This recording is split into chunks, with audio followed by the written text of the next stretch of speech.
All right. Hello, good afternoon. Thank you for joining this afternoon. My name is Aaron Harmon. I am Senior Vice President of Administration, and I am your host for today's edition of Let's Talk. Today is May the 4th, and I understand that there are some that believe today should be a national holiday. So, for all you Star Wars fanatics, happy May the 4th. I also have no control of what may be on the screen right now. So that's totally out of my control, but I understand that it will be some Star Wars screens. So enjoy. We have a few questions that were submitted before we went live, before we went live a few minutes ago. So we'll go ahead and dive right in. But first, I wanted to plug our Health Check 360 wellness program. Health screening season is in full swing. If you and your spouse are on the plan, simply get the health screening and complete the brief health risk assessment survey, and you will save $100 per month on your premiums. That's $1,200 next year for only about 20 minutes of your time. That's it. And if you earn the required lifestyle reward points, you earn another $50 off your premiums for a total of $150 a month. $1,800 next year saved off your premiums. Let's get everyone do it. It's well worth the time. It's well worth the effort. Grondike is paying for the screening for you and your spouse. The screenings are pretty easy if you've not done them before. They collect your weight, height, blood pressure is recorded. They draw your blood. That's the most evasive thing they do. And you can do all that. And again, you're saving money. I don't know where else you can make $1,800 for such a small commitment. So our larger terminals will have screenings on site. So if you work out of our larger terminals, watch for when they will be at your location. If you work out of one of our smaller terminals, you may have to, or if you work out of one of the large terminals too, and you can't participate on site, there is a LabCorp voucher, or at last resort, you can get a physician's form to fill out and complete your screenings with your primary care physician. But in any event, please do this. If you have any questions, Workday can help you out. There's info in the benefit info worklet in Workday, or contact your driver manager or contact GTO. But please participate. The blood draw, it'll check your cholesterol, and it'll check for early indications of diseases. Early indications are critical. So you get a full report. I believe it's like an 8 or a 10-page report, as I recall, and it's very thorough, and it can help you. It can help you with your lifestyle and take care of yourselves a little better. So just encourage everyone to participate. Important to note that it's free even if you're not on the plan. Great point. Thank you. It is free. Grondike pays for it. Even if you're not on the Grondike plan, you can still get the health screening. It's free. So that is paid for. So please, there's a lot of advantages to early detection. So please take care of that. All right. So we will dive into some of the questions that were submitted before coming live. First question, I think it was regarding weekly pay. I think the question was, when are we going to move to a weekly pay, or can we? Why not weekly pay? Mike Ruby from Tulsa submitted this, and actually, this is something that we would all like to move to. We do have plans to move to weekly pay. That is on the horizon. Becky Wilson's team and others have been working towards this goal for some time now. I think we can probably commit to having this transition to weekly pay within the next 12 months. That's a little bit of a stretch there, but I think we can commit to that. But there are some things that we're going to have to do before we can get there. And there are a lot of things that we can be doing today that will help us get there quicker.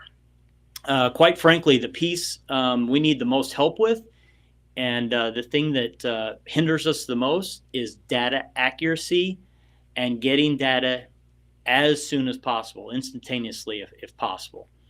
So here, as a driver, here are some things that you can do to help. Properly complete the driver workflow. So start your trips before you begin. Arrive and depart in real time at every event. So every line item on your workflow needs to be done in real time.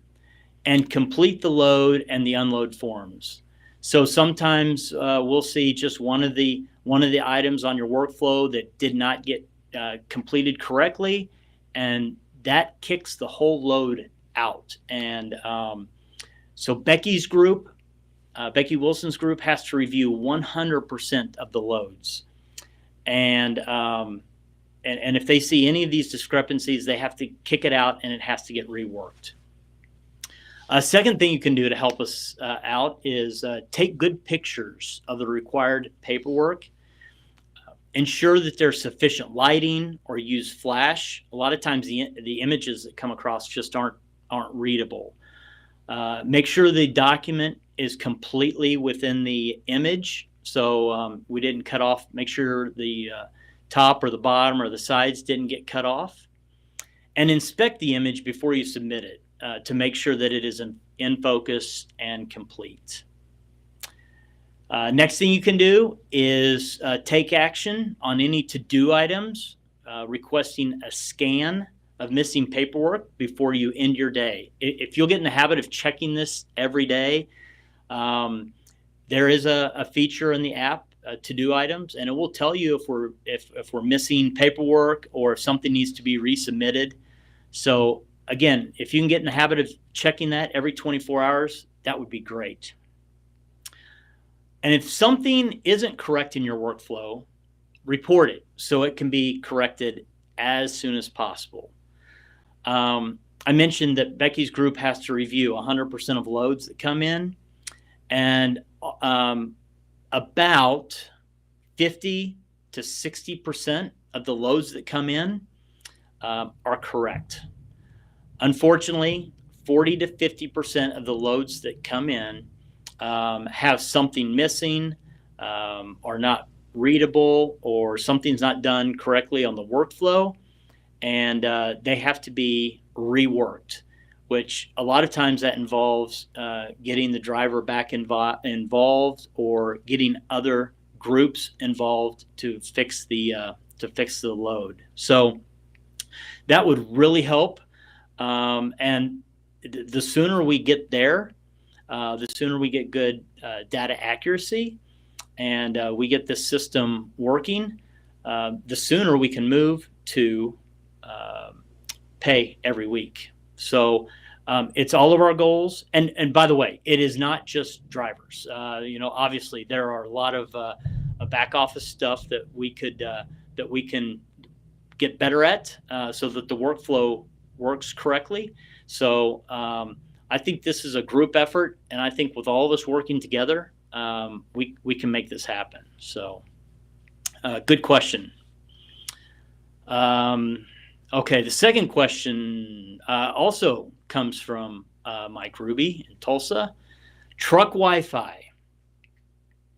So I think the question is, I think what you're getting at is, why can't we attach a device to the truck Wi-Fi so that you can use it as a hotspot? I'm guessing that's what the question is. The Wi-Fi that you're seeing in your truck are for diagnostic purposes only. So Grondike, we don't even have access, or we can't even access that Wi-Fi that's in the truck. Our Geotab units does transmit data, but that data is we transmit, I think it's about 1 gig per month that is transmitted from the truck or from Geotab out. So the truck or Geotab units, they do not even have enough bandwidth to really stream anything, or download movies, or surf the internet, or do anything like that. So there's really no benefit to having access to those Wi-Fi systems. So for that reason, they're not opened to attach devices to. What I would offer you is all of our terminals do have Wi-Fi available. So feel free to download movies or podcasts or those sorts of things. You can download those at the terminal, and so you'll have entertainment for that evening or whatever. So thank you for that question. All right, there was a question governing truck speed, and this question came from Charlotte. Wow, this is a hot topic. We get these questions quite a bit. So I'll just give you some information that we know as of this time. FMCSA has put out a notice of intent for rulemaking on speed limiters in commercial vehicles. So what does that mean? So here, in layman's terms, the agency will begin working on new rules about governing speed in trucks. So they would like to begin the process, and it is a process. There is no proposed time frame, but we do expect to hear from the FMCSA on this topic in the near future. I would say in the near future. I don't know if that's a few months or if that's several months, but the FMCSA has said we're going to weigh in on this. So I think it's safe to say we probably will not make any changes at this point until we hear what the FMCSA has to say, or at least learn what direction they might be leaning. So know that is in the works. I can also give you some information. The American Trucking Association, which I believe is the biggest trucking association in the United States that represents trucking companies. The American Trucking Association has this position. They oppose any efforts by anti-trucking groups to pursue speed limiter rules, setting speeds lower than 60 miles an hour or in the low 60s. And there are groups that are lobbying to limit truck speeds to the low 60s or even below. So the ATA, which, by the way, Grondike is a member of and active in, they're combating, or they're opposing any efforts to set a speed limiter that would be in the low 60s or below. ATA does support a maximum speed limit of 70 miles an hour in trucks. Wait a minute. In trucks equipped with automatic emergency braking and adaptive cruise control. So when those systems are in the truck, ATA is supporting a speed of 70 miles per hour, or that the speed limiter be set at 70 miles an hour. Maximum speed for those that do not have that equipment, the automatic braking system or the adaptive cruise control, which our equipment has.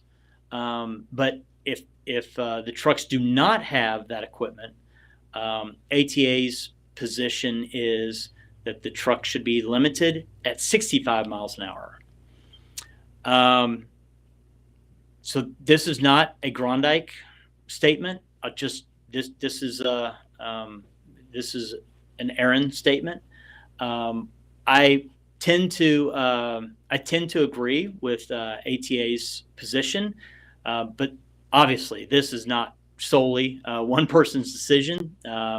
So we'll see what the FMCSA, what guidance they give, and we'll see what their position is in the coming months, and we'll respond accordingly. I would also say beyond that, obviously there are fuel economy issues with changing truck speeds, and there are safety concerns with truck speeds, obviously. So all these things have to be considered when we talk about governing our trucks and at what speed. So more to come on that.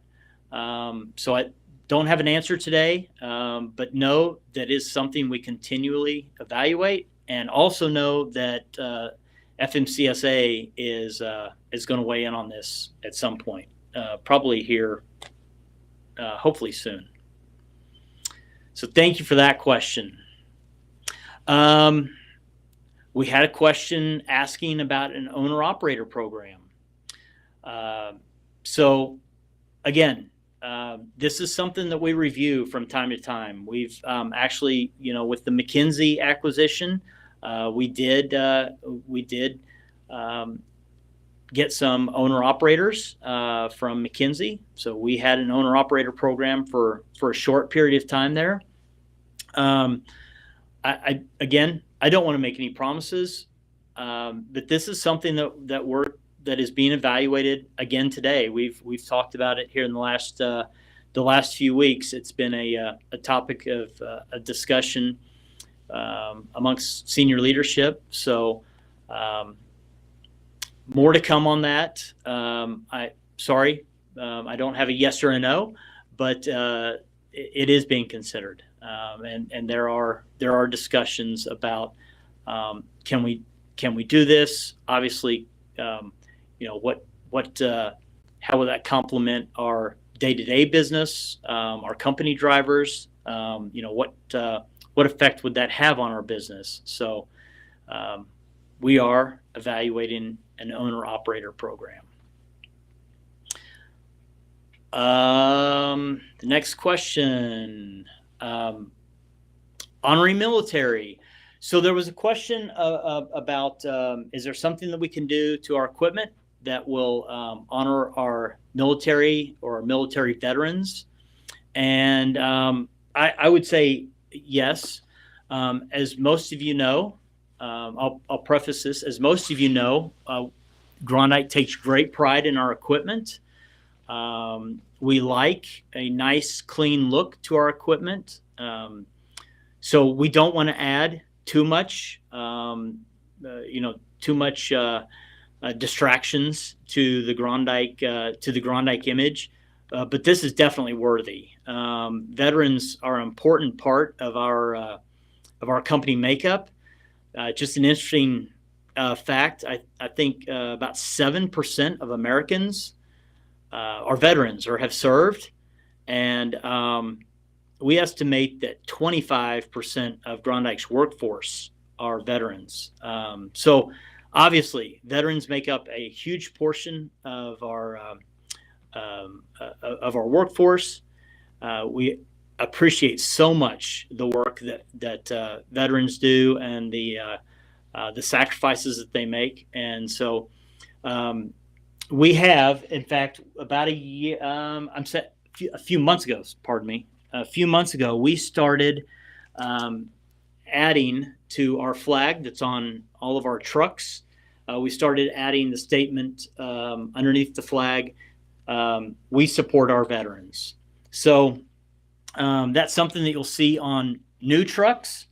That statement has been added to the truck, has been added to the decal, and as new trucks are being deployed, they'll have that new decal on there. So thank you very much, Rick.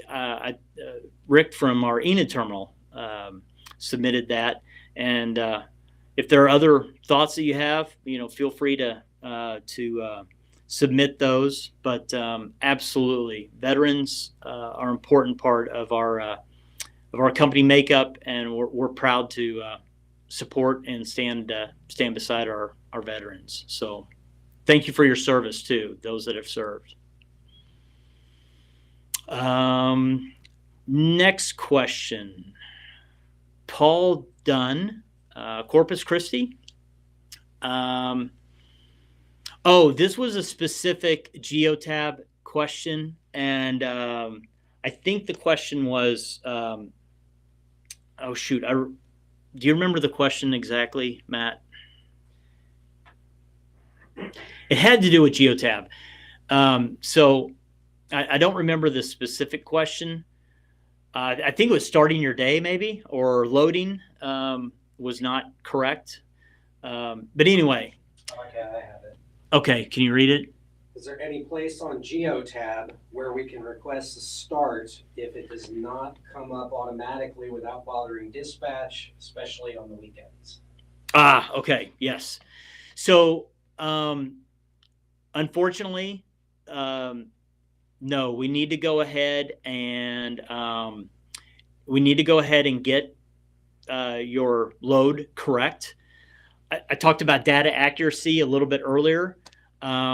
We need the data to be correct. So it's important that we get the load correct up front. So when you go through your day, that it is correct. So unfortunately, we do need to get those corrected on the front end. Your primary resource for this is your first point of contact is your driver manager. And obviously, if your driver manager is unable to help, then your backup is the planning center. The planning center is staffed 24/7 and on the weekends. So I hope we should be available to you immediately to get that fixed. But yes. This falls in line with the data accuracy. We want those things corrected on the front end. So thank you for that, Paul. All right. Are there any other questions that? Oh, yes. All right. We have questions. Okay. First question from Leroy Reese. What would it do for fuel economy if trucks were set to 68? What would it do for fuel economy if trucks were set to 68? Yes. I promise you, I'll get you an answer. I do not have the number off the top of my head. And I hate to even speculate. So I will get an answer back. We'll respond to that.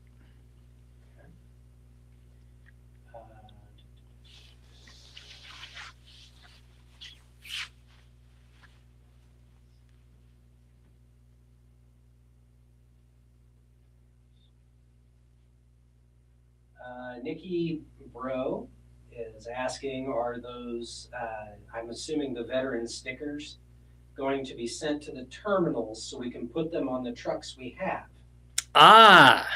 Good question.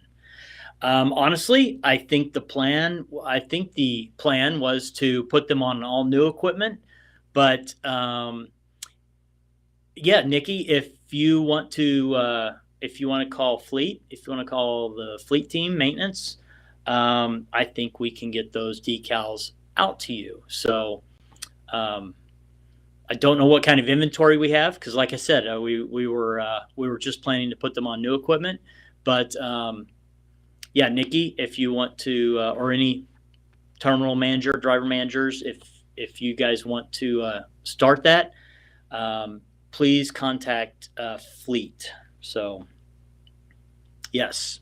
All right. I'm taking a quick look here, but I think that covers the questions. We can, it does. All right.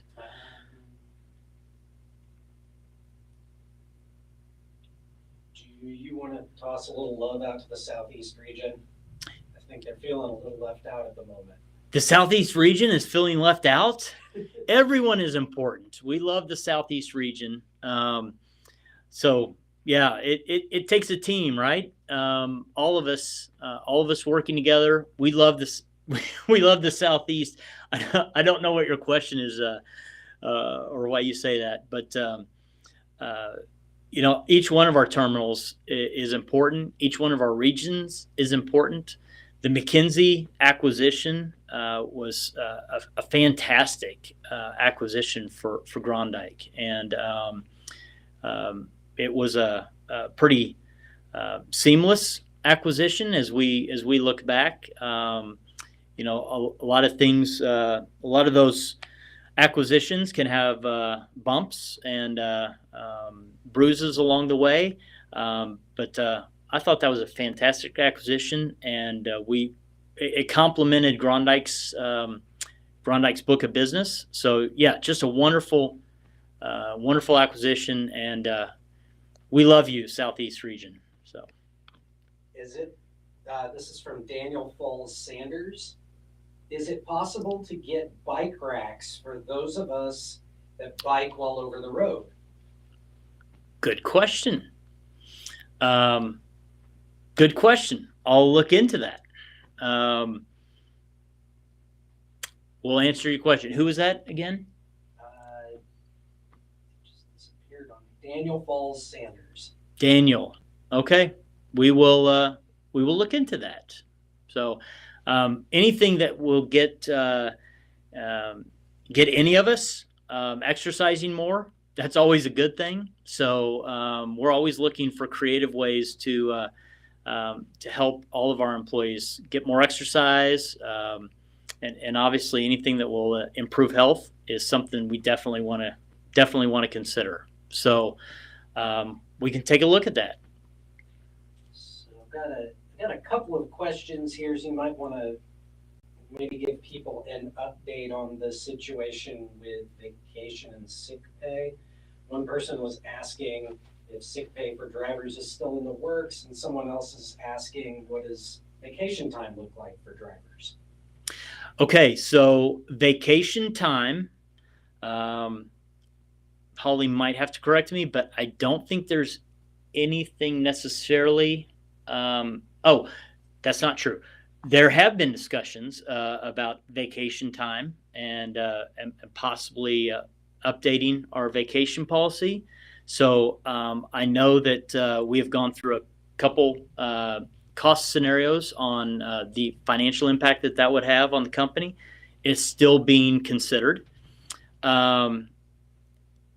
The sick pay is also still being considered.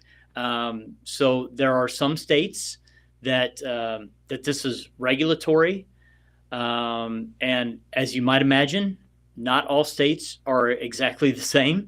So there are states that are requiring us to do sick pay, have specific sick pay, and there are a lot of caveats to that. And again, like I said, they're not consistent.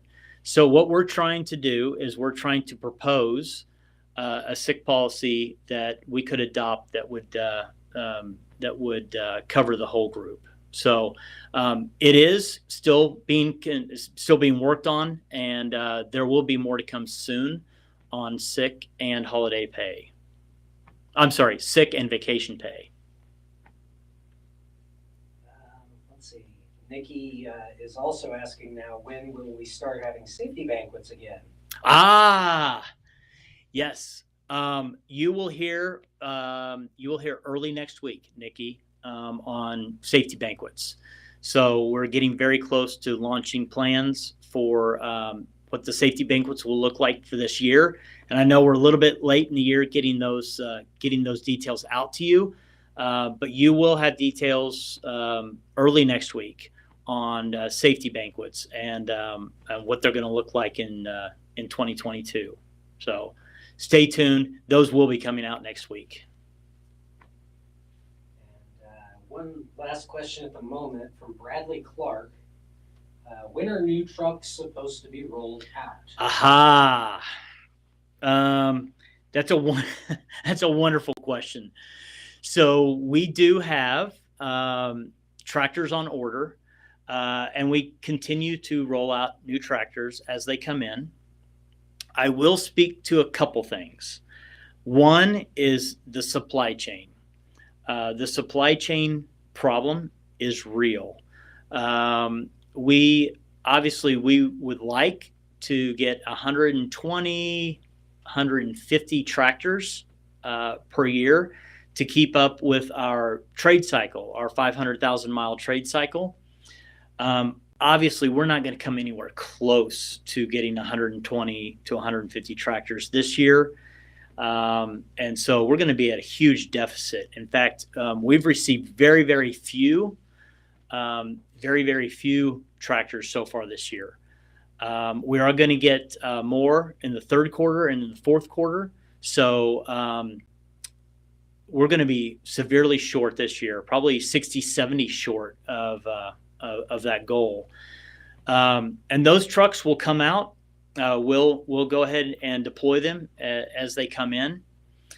The second caveat that I wanted to throw out there is some trucks may be delivered without all of the chips in them. There's still a huge microchip shortage. So they are actually delivering trucks without all of the microchips and without all the systems working, which means some of those systems may be the collision mitigation systems or other safety features that are on our tractors. And so at this point, we've taken the position that we're not going to deploy any of those tractors until we're able to have fully functioning and fully operating safety systems. So that's all by way of saying we are getting a few trucks here and there, and the schedule is still not extremely predictable. Talking with Freightliner and Kenworth, they're still experiencing severe supply chain issues, and I think it's probably safe to say that maybe the problem has plateaued, but it's not getting better yet. It's not getting much better, and but it's not getting worse. So, new truck deliveries have been just a real problem for us, and not us, the industry. So we will deploy them as we get them in and as they are delivered with fully functional safety systems. So hope that answers your question. I would answer it more directly if we felt super confident in the deliveries. But we've had trucks on order this entire time. We're just not getting any. So now, Todd Nichols is asking, do we have any deals with any gyms to work out at? Yes, we do. And that is part of our health plan. We do have an agreement to work out at gyms. I don't know the details of that, so we will post an update and we'll circulate that to watch for something. We'll circulate it somehow, either a mobile minute here in the next week or so, or we'll just send a flyer out to all employees or put something on the app. But yes, we do have a program. So it gives you access to several gyms as you travel throughout the country. So we do have a program there. Get you the details. Thanks for asking. And then, just for the fun of it, Kevin Wallace is asking, is the asteroid field that was behind you a little bit ago supposed to be Alderaan? I have no idea. I'll answer a definitive no, that isn't Alderaan necessarily. No, that is not Alderaan necessarily. So there you go. Like I said, I can't see what's behind me for all I know. I have no idea what's going on. But anyway, thank you all for joining us. Appreciate it. It's good dialogue this week. A lot of good questions. I hope we answered some. You certainly gave us a handful to follow up on, and that's what's important about these calls is gives us time to hear and gives us time to respond. So thank you all very much, and may the 4th be with you.